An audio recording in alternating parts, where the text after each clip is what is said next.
Missing in Hushtown Season 1 is proudly sponsored by the following: Relive Studio, Andy B's Boutique, 615 Real Estate Advisors, and Hometown Connect. Thank you to our sponsors.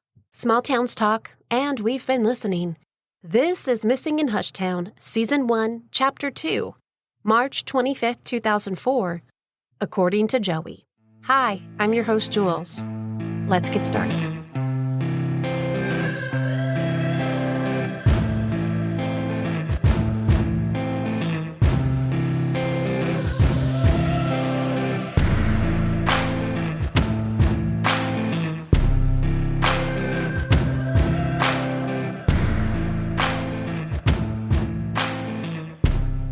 Everything that Joey Benton, Jennifer's fiancé, says happened after he returned home from his job at a construction site after being called from the Benton home to do so is alleged. I want to make this clear. So many details of this case have been written as fact because Joey's version has been so widely spread. It's been even documented in the media multiple times that people are now believing it to be the truth. It makes sense. You see and hear something enough times, and pretty soon you assume it's fact, but it has never been corroborated, nor has any individual outside of Joey ever confirmed any parts of his version. I feel comfortable in this next claim as well. No part of Joey's version has been successfully corroborated by law enforcement. This includes Robertson County Sheriff's Office and the Tennessee Bureau of Investigation, the TBI. So what do we have? We have one last confirmed phone call from Jennifer Wicks, from inside the Benton home to her Aunt Lisa. This has been confirmed by law enforcement per phone records from the Benton home. I am going to take you through Joey's version of events. Everything he has said over the last 20 years on record about what happened to Jennifer and Adrianna Wicks on March 25th, 2004. And while I do so, we will be going over official police reports, statements, published news articles, and family comments on public forums. Joey Benton, full name William Joseph Benton, tells authorities that after a phone call was made to him at his work site, he headed straight home. What is unknown to us is who was on that call. What is known is that phone records show that the call came from inside the Benton home, the same home where Jennifer and Adrianna Wicks were living with Joey and his parents, Joe and Cindy Benton. According to the story Joey Benton has been telling for years, on March 25, 2004, he arrives home to find that Jennifer and Adrianna have locked themselves in their bedroom. We do not have any more information about that, and we do not know the truth behind this claim either, but we do have to ask, if this was true, what would the motivation be to lock her and her baby girl inside a room in a home she was living, besides fear? And if this is not true, what would be the purpose of this statement made by Joey? Now, I have reached out to Joey multiple times via cell phone, asking him to speak to us for our podcast. We tried to make it very clear that we wanted to tell all sides who wanted to be heard, but I never received a response. I also informed him that a lot was being said about him, but not from him, and he was welcome to approve questions asked ahead of time and also to record our interviews for himself. But crickets. Instead of confirming the picnic, Joey says instead the three of them went for a drive. He then says that while they drive around talking, they get into a heated argument and decide to break up. Joey says Jennifer told him to drive her to the Food Value, a local grocery store in the heart of Cross Plains, Tennessee, just a few minutes' drive from their home. I want you to pay special attention to the following details because, well, you can see for yourself. According to an official police report followed by responding officer Mike Campbell on March 27, 2004, which is 2 full days after anyone had seen or heard last from Jennifer or Adrianna, quote, Deputy Campbell spoke with William, and he stated that he had not seen Jennifer since Thursday when she left with a friend. When Deputy Campbell asked who the friend was, William stated he didn't know. William then stated that he was mistaken and took Jennifer and the 2-year-old baby girl to Exxon and dropped them off around 9:30 Thursday night, end quote. I just wanted to let that marinate a little bit. Okay, let's continue with the report. Quote, Deputy Campbell asked William a few more questions. concerning the whereabouts of Jennifer and her daughter, and before leaving, Deputy Campbell asked William again, when was the last time he saw Jennifer, end quote. Now, before we dive into William Joseph Benton, or Joey's, response, if you're keeping track, 1. Joey says Jennifer left with a friend. 2. Joey says he last saw Jennifer when he dropped the girls off at the Exxon gas station. And now we have 3. From the police report, quote, William's response was Jennifer left his house in a white 4-door Mustang and then stated no, it was a white 4-door Camaro, end quote. The last time he saw Jennifer was when she drove away in a white 4-door Mustang or white 4-door Camaro. So which was it? When was the last time Joey saw her? Car enthusiasts will know immediately what is suspicious about this statement. And it's because, you guys, if you're not a car enthusiast, there's no such thing as a 4-door Mustang, and there is also no such thing as a 4-door Camaro. 2 days later, on March 29, 2004, Officer Mike Campbell and another sheriff's deputy follow up with more interviews with Jennifer's family.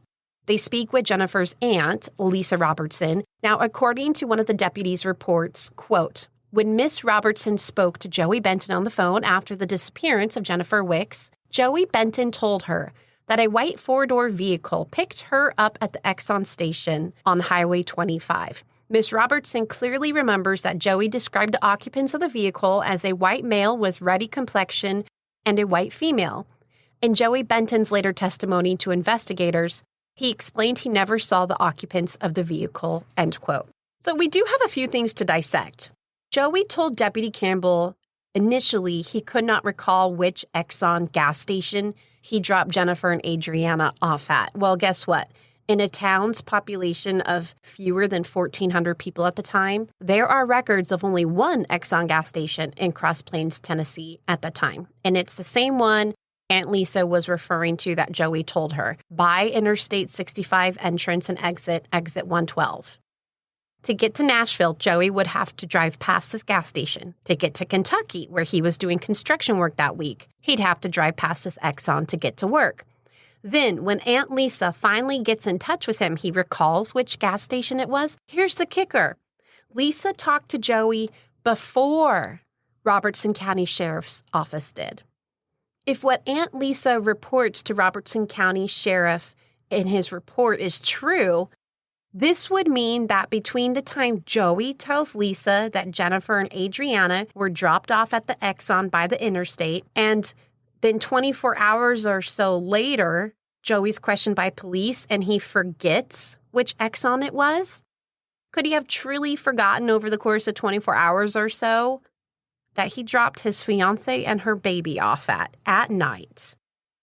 His choices in Exxon gas stations in Cross Plains were between the one at the I-65 interstate off exit 112 or nothing.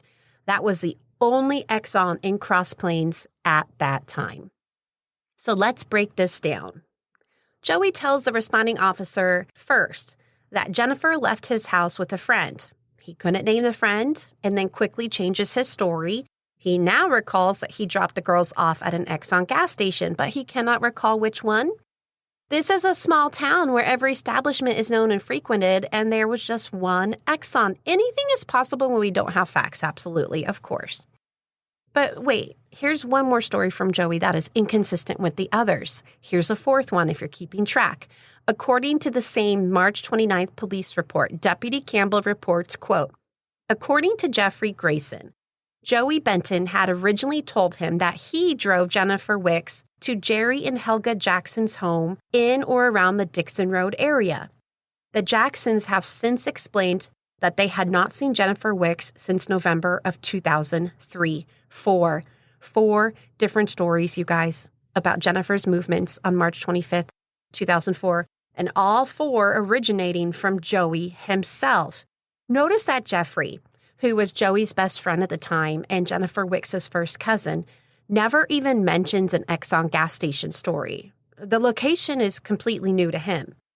In a 2005 newspaper article published at the 1-year mark of the girls' disappearance by Robertson County Times titled, Mother-daughter still missing 1 year later. Reporter Cindy Kelly writes, quote, Benton, 24, told authorities that he last saw Wicks when he dropped her and her daughter off at an Exxon station around 9:30 that night. He said they left with someone in a white car, end quote. My question is this. Why not include everything Joey told authorities? The narrative that Jennifer and Adrianna Wicks were last seen at an Exxon gas station on March 25, 2004, when Joey dropped the girls off at 9:30 p.m., has now become the story. Without the reports and the evidence of the evolving statements, the public will absolutely believe and lean into the alleged narrative that Joey was pushing. Don't think I'll leave you hanging with this. I'll be addressing this in Chapter 3. But first, I have to pause and be 100% transparent with you. If I am asking you to stay with me throughout this first season and to trust me, I need to tell you a few things. Number one, as I am writing this podcast, I am actively learning new information all the time. And number two, I refuse to hurt this case, so everything I share here is what I've discovered, researched, investigated, read, been told, or have seen myself. I will never share any exclusive leads just to rank in the charts. This is built foremost on trust between me as the producer and the victims, the families. I will absolutely screw up along the way. I am learning on the job, but anything I share with you has been vetted based on this one goal. Will this help bring the girls home?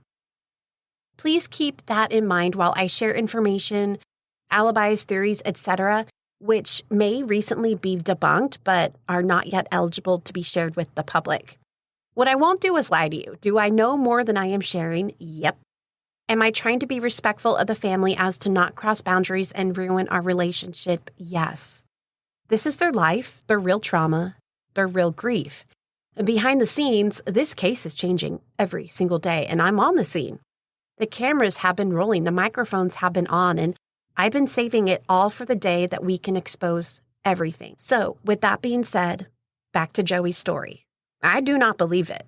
I do not believe Joey ever went to Food Value. I do not believe a phone call was ever made.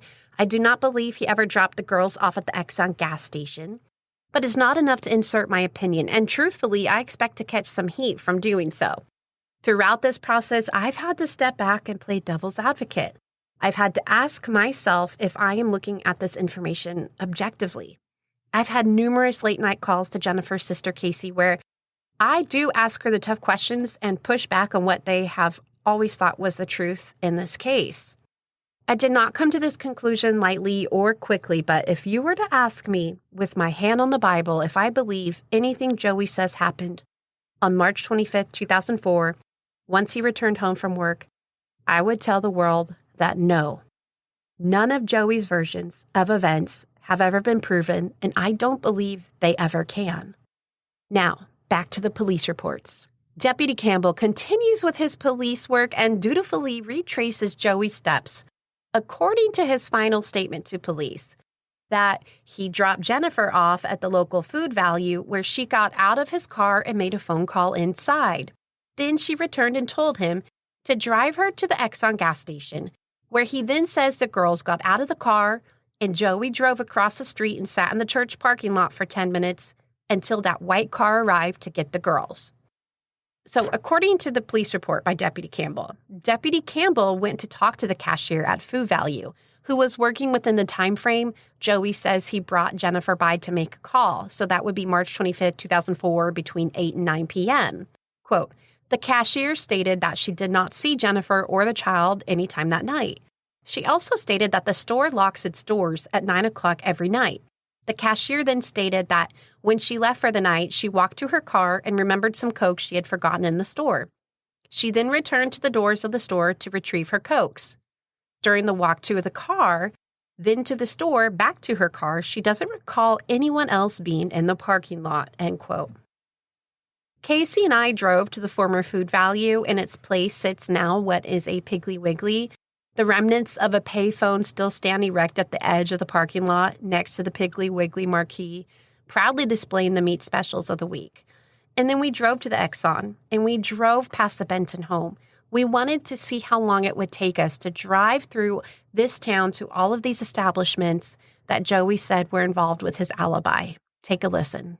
Okay, so now we are parked in front of the Benton family home on Owens Chapel Road.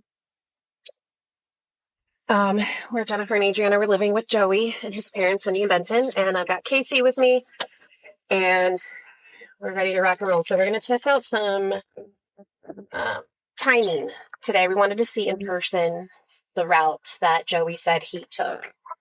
So I think we're going to test out the route he said he took from his house to the gas station.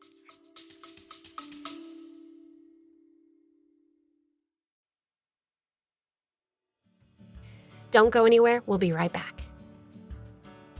615 Real Estate Advisors. People over profit. 615 Real Estate Advisors are committed to bringing people in our community home every single day. This includes Jennifer and Adrianna Wicks. Located in Robertson County, Tennessee, 615 Real Estate Advisors proudly serve all of Middle Tennessee. Andy B's Boutique, custom tees for all your needs, creating faith, pet, and family-friendly designs for all. Visit shopandyb's.com for an exclusive Jennifer and Adrianna Wicks shirt. Andy B's Boutique will donate profits from each Wicks shirt back to the Wicks family to fight for justice. That website is shopandyb's, ANDIBS.com. In the shadows of the city, a business missed a crucial chance, neglecting the power of captivating content. While others captured hearts, their story remained hidden. But you can rewrite your story. Relive Studio transforms your brand with striking photos and video content. Visit www.relive.studio. Mention this ad and receive free photos with your video package. Unlock the story your brand deserves. Hometown Connect, your local list. Hometown Connect, your ultimate list, bringing communities together through small-town business connections. They're your go-to app for all things Middle Tennessee. They empower local businesses and promote the shop local revolution through advanced technology while never sacrificing online privacy.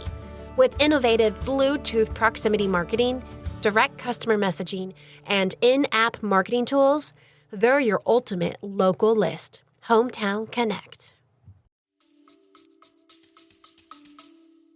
What do you want to do first? Yeah, and we might have to make this drive twice, which is kind of annoying, but there's 2 routes he could have taken into town. This is all we got to do. It's not annoying. We'll do it 5 times. So, yeah, first thing we need to do is, come out of their... Did you start it? Come out of their driveway, and then we're going to turn left on Roy Cole, and starting it now. Okay. There's the church. Owens Chapel United Methodist Church. Okay, so this route is going to take us into Cross Plains, but Jennifer's last phone call was to my aunt, and that is now confirmed with law enforcement. Yeah. After our meeting, I was always kind of like, did it not? They've only ever confirmed the call with her dad, but she made her last phone call to my aunt. And I don't know exactly what time it was. My aunt said it was around 1. But anyways, this route that we're taking is going to go past my aunt's house. Her house is just right here around the corner. Why do we want to go by her house? Well, my aunt, whenever Jennifer talked to her, my aunt said that she told her, I would leave you a key. It'll be in the grill if things get bad and you need to come here. And I feel like there's probably more in that conversation if I could talk to my aunt. Which she's not talking to me right now. She's not talking to me either. Yeah. She was going to. But I feel like she potentially said some things in, like, maybe she said, I'm leaving. Like, if he doesn't move out of that house with me, then I'm leaving. You know, like. What did Jennifer say that made Lisa say, right. That's I've got my the point. key for you? I always assumed it was just because of the fighting the night before.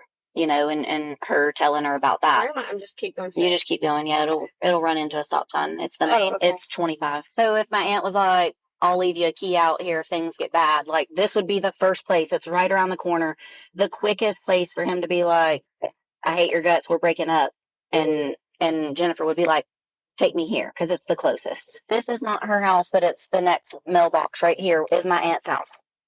No way. Yeah. So do you see how fucking close that is? And if my aunt's like, I'll leave you a key, here it is. No way. How long did that take us? Driving the speed limit, even slowing down just a tiny bit. 5 minutes. It's this. This trailer right here. Yeah. 5 minutes. There's no kin that live there still? No. But the picture of Adrianna in her Easter dress, is right there in their front yard. Casey.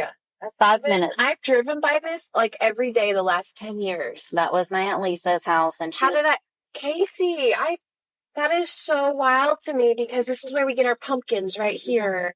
This is my commute to work every day. No, are we going to Food Value? Oh, okay. So then you have to pass their house, but you can also drive through here to get to his house on Woodrow. I mean, you can. Wilson. The main roads are going to be that one, Roy Cole, or down Cross Plains Road. Right. If you're trying to get to where he said he took them, not to Lisa's house. Right. But to where he said he took them. Those were the routes. Even if you took that way, though, the back way, or through that way, still 5 minutes. It still dumps you right at Lisa's house. Yeah. So you would turn left and go 50 feet. And they stopped at the Food Value, and then they went to the gas station. So now we're on our way to Food Value. Where she allegedly made a phone call. Allegedly, yeah.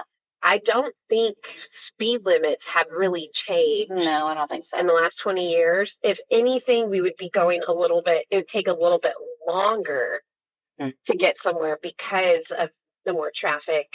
Okay, so we're passing the City Hall in Cross Plains, and I used to live right here on the right with this little yellow door. This was my old house. Whenever Jennifer, me, and Heather were little. Yeah, the yellow door right there. Yellow? It's red. Is it red? Oh, I bet it's my sunglasses. But I don't know why it would make it yellow. There's Samantha's house. Yeah. They live in now. And then this town is so freaking small that this is it. Like this is town. We're coming up on the blinking red light. We're about to be out of town. Right here in the middle of Cross Plains. There's the old bank. There's the old inn, one of the original establishments here. And that's on the courthouse wall. This was a general store. They used to have hitching posts. Here's the old pharmacy. So this gas station right here on the corner, Terry's Market, there's a lot of gossip. Keep going straight. Okay. There's a lot of gossip that goes on there from leads that I've gotten. People always overhear. This Dollar General is where my mom met Jennifer and Joey that Tuesday. This is the Food Value right here. The current Piggly Wiggly. Yes, was a Food Value. My boyfriend's family owned this store when the girls disappeared. And so we knew the people in it. We knew everything. 10 minutes.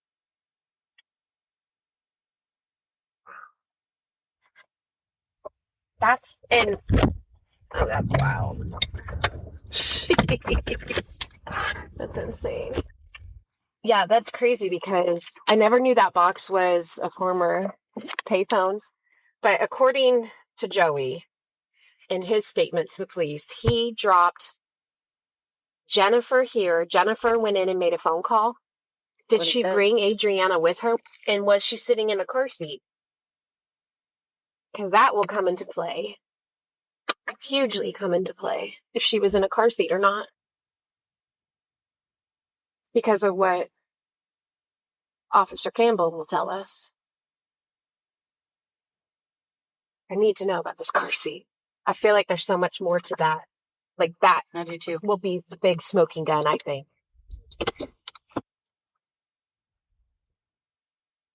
Especially since they only had one car seat. And what car was he driving? And who came home to give him the car? Because he didn't have a car when he went to work. That's why he got a ride, right? Yeah, so someone would have, again, remember it's like, according to him, like 8 o'clock at this point. And it's 8:30, in between 8:30 and 9 when they're here. Yeah. So the Piggly closes at 9? Yeah, I think it was 9. Which way do you want me to go? Left. Wait, let me start my clock. Because I also read that the girl working left. She forgot something in there and she went back in and she still didn't see anyone in the parking lot. Yeah. It's too bad they can't get the records from the payphone. That would be an easy fix. Or the Piggly Wiggly records. at the time. That would have been an easy fix. I'm sure they have all that. We just don't know. If they don't, that's embarrassing. Well, it's likely. Not gonna lie. Show about 20 minutes south of Kentucky. Mm-hmm. The whole drive's 15 minutes. So this gas station was here. Uh-huh. This isn't it though. It was here during the time. Now, if police work would have been done correctly, they would have had cameras we could have pulled. Here's the church he supposedly parked in the parking lot. This one. And here's where the gas station is. That's what I thought. Okay, so you can turn left right there, and then we can kind of park right there. Yeah, so we need to get out of the film. Okay. So that was a 15-minute drive. So total.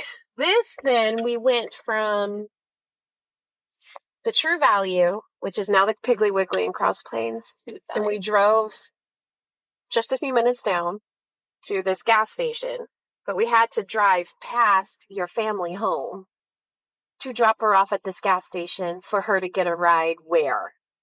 Because her aunt's house, her mom's house, they were right down the road. Just talked to her aunt that day, talked to my mom the night before, made plans with my aunt if something went awry and they needed to come there. And she still had a room at your aunt's house. Mm-hmm. It was still there. And your house. She had a key. She didn't even need to call your aunt to get a hold of her to go over there. She just had to get the key out of the grill. Okay. It's so bizarre. Who would she, to entertain the idea that she did call someone, who would she have called?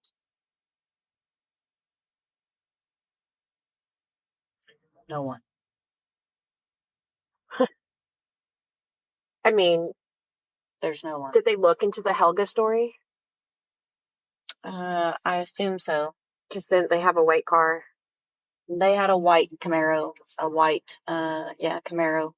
Because in the police report, then he changes the story to a white Camaro. Well, and I wonder if he said Mustang Camaro, and then it changed to just a white 4-door sedan. Yeah. How long after he says she made that phone call to the car picked her up? How long was that? How much time went by? He just said I waited about 10 minutes.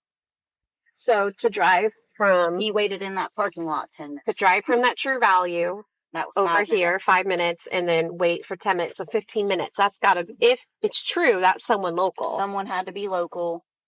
Coming from White House, somewhere Springfield, right Cross Plains. Yeah, somewhere in Robertson or Sumner. Yeah.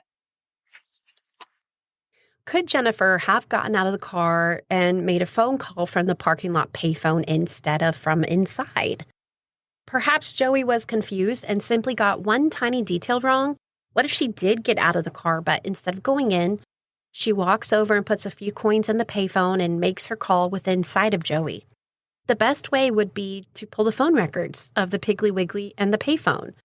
The family can't confirm if this was done, and to their knowledge, there was no security footage from that evening or even a camera at all at the time. All we have are statements from the workers at Food Value, who cannot confirm seeing anybody at that time. The bagger was contacted, and he also did not recall seeing anyone come into the store during that time frame with Jennifer's description. And we know that Joey had a cell phone, and that Jennifer would use it and he would get upset over her using his minutes. So why wasn't Jennifer able to just use his cell phone? So Deputy Campbell moves on to the Exxon gas station, but the clerk who was on shift at the time isn't there. However, the family does talk to the clerk later on. The clerk was a school friend of Jennifer's, and she will go on to relay to the family that if Jennifer and Adrianna had arrived at the gas station, she would have known and remembered. Recall, it's the end of March, and it's Tennessee, which means the temperatures drop quite drastically into the night. If Jennifer and Adrianna got out of Joey's car, as he says they did, and he drove across the street for 10 minutes to wait for them to get picked up, Jennifer would not likely wait in a freezing parking lot with a toddler, especially when she was friends with the Exxon clerk working that shift that night. Also should be noted, Adrianna had one jacket, a purple jacket, which was later returned to Kathy from the Benton family in a trash bag. Did Adrianna not even have a jacket on? According to Joey's story, if she waited outside, she would be waiting outside in the end of March at night in freezing cold temperatures with a toddler who did not have a jacket on. Could it be possible if during those 10 minutes, Joey says that they were at the gas station around 9:20 to 9:30 p.m., that cashier was otherwise occupied? Surely she could see anyone standing in the gas station parking lot for any duration of time from most vantage points from the interior of the station. And even if she had gone in the back, it wouldn't be for a full 10 minutes, as she was the only employee there. And now we hit a second blow. Any video footage recorded from that evening was not available. Why? There were cameras at that Exxon gas station in 2004. And guess what? Law enforcement did ask for it. How tight was that window to get the footage to corroborate Joey's story? Well, we can confirm it was sooner than one day. The tapes were recorded on each morning. 20 years of questions could have been handled within the first 24 hours of this case had it been taken seriously and acted upon with urgency, per the family's desperate pleas to law enforcement.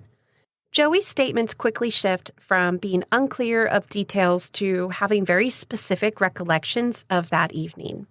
It appears that once his final statement is made, he sticks with that story and stands by it for the next 20 years. That is, until recently. If you recall, Joey was asked by Deputy Campbell when the last time he saw Jennifer was, and he says when she came by his house in a white four-door Camaro or Mustang car. This is following what he had said earlier in the same interview that he last saw her when he dropped her off at the Exxon gas station. So which was it? When was the last time he actually saw Jennifer? Well, according to Joey's statement, over the years, which he has appeared to stand by until recently, Thursday he drops Jennifer and Adrianna Wicks off at the Exxon off exit 112 in Cross Plains, Tennessee. Watches as she gets in a white four-door car. He then says he goes to work Friday, the 26th. The job is finished early, so he's back home late morning, early afternoon. According to Joey, Jennifer stops by his house. She is driving that white four-door car, which came to pick her up the previous night, but nobody else is in the car. No Adrianna, no mystery people who came to pick her up. According to Joey, this would be 2 times within the last 12 hours that Joey has seen this white car, yet he still cannot accurately describe the make and model. He says Jennifer came by asking for the $500 tax return that Joe Benton was going to write her a check for, since it was auto-deposited into his account. Joey tells her his father isn't home, and he says that Jennifer tells him she'll return Saturday morning to collect it.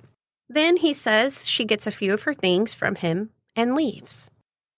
The beloved Elmo doll, the one Adrianna couldn't sleep without, it was later returned in a black trash bag of items to Kathy Nail, Jennifer's mother. Take a listen. The baby's sleep partner, her little Elmo, her stuffed Elmo, her Melmo, she called him, it was there.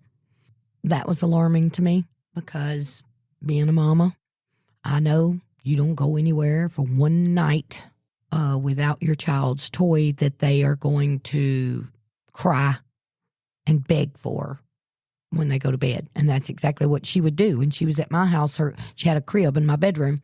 And if her Elmo was in the other room, she wouldn't lay down without it. She would just, my Melmo, I want my Melmo, and you'd have to go and find Elmo and bring him in there. So when that little dirty, drug around everywhere Elmo was returned, that was alarming to me. We cannot confirm who took Joey to or from work either day, the 25th or the 26th, but we do have confirmation that a former friend and coworker, Nolan Rye, took Joey home from work on either of those days, March 25th or March 26th. It's been 20 years, and obviously we're battling against fading memories, but it is documented in Nolan's statement that Nolan was getting picked up early by his girlfriend. Joey hears this and asks him for a ride too. Since he received a call to hurry home, he must leave the site early. Here's Nolan Rye. We were working in Franklin, Kentucky around the time that Jennifer went missing. Me and an ex-girlfriend our girlfriend at the time had carried Joey home sometime around the time that Jennifer and Adrianna went missing. Uh, I'm assuming the week of, because it was only a few days later that we hear that she was missing. She was coming to get me from work early that day. I left around lunch, and Joey had found out that I was leaving early and came and asked if we could carry him home that day. And I told him, yeah, that was fine. And acted very strange that day. It's always kind of weird, a little bit weirder that day. To the point my girlfriend at the time was kind of freaked out by him. I did know his father. He coached me at ball one year for about half the season till they kicked him out, made him not be the coach anymore. Never met Joey's mama. Never met Jennifer, to be honest with you. When Joey and Jennifer started dating, Joey, he kind of just, he didn't hang out with anybody that I know. Maybe John, maybe Jeffrey, I don't know, other than at work. I do feel like Joey loved her at the time, you know. The time that the detective from Robertson County come, he had another guy with him. I'm assuming it might have been a TBI guy. I'm not sure offhand. I can't remember. I went down there voluntarily and talked to him at the sheriff's office. And, you know, they asked a few questions, and I told them, I told them I didn't know anything and I didn't want to know anything. And they asked me, well, why don't you want to know anything? I said, well, if he did kill her and I knew something, I feel like that would be a target on my back, you know, and he would likely kill me. But if he was going to come to try to kill me, one of the two of us would end up dead. And I'm hoping it wasn't me, you know, because and the cops were like, well, that makes sense, you know. I'm like, look, man, I wish I knew something to tell y'all to help y'all. Do I think they did it? Hell yes, I think they did it. But I, I don't know anything. I mean, hell, Joey and them was growing weed in their little building out there. They didn't even tell me about it. I was hanging out with them some, you know. So why would they tell me something to that extent, you know? He had a temper, yeah. I probably saw it a time or two. Actually, when I worked for his dad, we got into it one day. Me and Joey got into it. And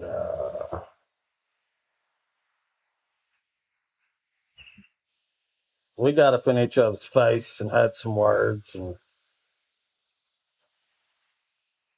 my temper went off. I mean, I did that day. I kicked a gallon yellow bucket of yellow paint up against the wall when I walked out that day. And paint went all over the wall. And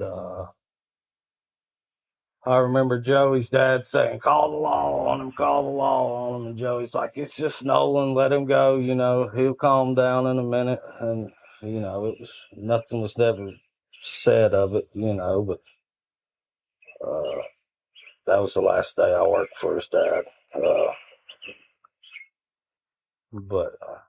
I mean, that's probably one of the last times I ever talked to Joey, really, to be honest with you. I don't recall going and hanging out with Joey after Jennifer and them went missing. Which the year so, however long they dated, I really didn't hang out with Joey then other than seeing him at work, you know, or if we were working on the road, you know, we'd obviously be at the same hotel. But that was about it. I know the cops asked me that day when I went down there if I thought he did it. I said, yes, I did. And they asked me if anybody else would have known if they did it, who would know? And I said his daddy would know. But as far as friends, I don't know. Jeffrey or John would know more than me, you know. I hope they get justice. I really do. It's a bad deal. Uh,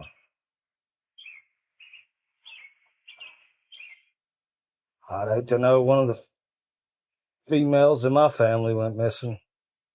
I'd have probably done hunted him down. He probably wouldn't be found today. I really wish they would get some closure, some justice, something. Jennifer's Aunt Lisa provides a written statement to law enforcement that Joey's father, Joe, left a message on her answering machine, stating that he was looking for Jennifer to give her the $500 tax return check. If we go off the Benton statements, Jennifer came by that Friday morning on the 26th to get her check, tells Joey she'll return the next morning on Saturday, the 27th. Joe Sr. calls Jennifer's aunt's house to find Jennifer. Now, this is the home where Joey's best friend, Jeffrey, who is also Jennifer's first cousin, lives. So, by the time March 27th, Saturday, comes around, Jennifer never shows up at the Benton home for her check. But Deputy Campbell does, and you're going to want to hear what he has to say. Deputy Campbell saw something that day in the Benton home, something that may make you question all of the Benton statements. And we're going to hear it directly from Deputy Campbell himself. Next time on Missing in Hushtown, Deputy Mike Campbell.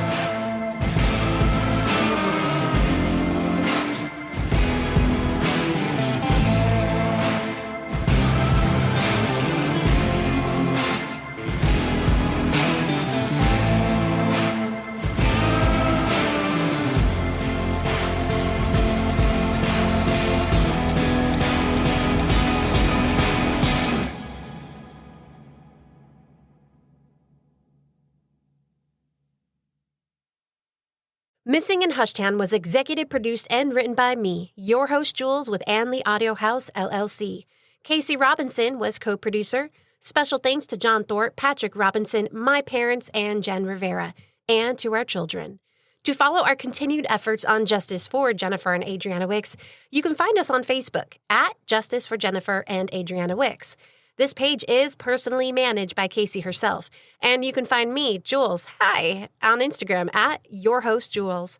Notes and updates can be found on our website, www.missinginhushtown.com. Please help us continue to grow by considering leaving a 5-star review and rating wherever you're listening.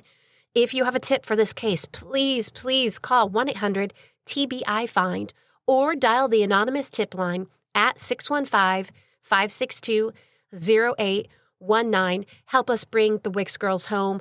To donate to this family's continued fight for justice, please visit GoFundMe.com/Jennifer and Adrianna Wicks.